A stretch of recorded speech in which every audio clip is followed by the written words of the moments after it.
আওয়ামী লীগের মামলা তুলে নেওয়ার মতো কথা বলার দুঃসাহস দেখাচ্ছে, তাদের পরিণতিও কিন্তু আওয়ামী লীগের মতোই হবে।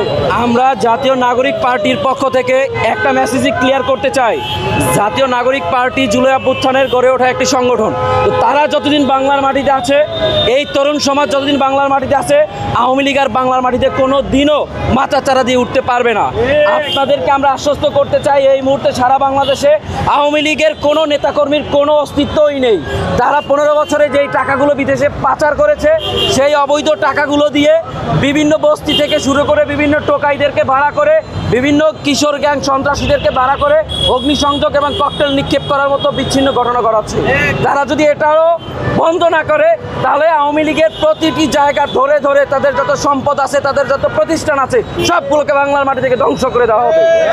একদম ক্লিয়ার মেসেজ। আরও একটি মেসেজ ক্লিয়ার করতে চাই, যারা ইনিয়ে বিনিয়ে বাংলার মাটিতে এই 24 পরবর্তী বাংলাদেশে আওয়ামী লীগের মামলা তুলে নেওয়ার মতো কথা বলার দুঃসাহস দেখাচ্ছে, তাদের পরিণতিও কিন্তু আওয়ামী লীগের মতোই হবে। তারা যদি ভুলে যায় যে 15 বছর তারা কোথায় ছিল, কোন গর্তে লুকিয়েছিল, কাদের জন্য আজকে গর্ত থেকে বেরিয়ে আসলো, সেই আওয়ামী লীগকে পুনর্বাসন করার জন্য যদি আবার তাদের মামলা তুলে নেওয়ার মতো দুঃসাহস দেখানো হয়, সে যেই হোক, তার অবস্থা ওই দিল্লি অথবা অন্য কোনো দেশে হতে পারে, বাংলার মাটিতে হবে না।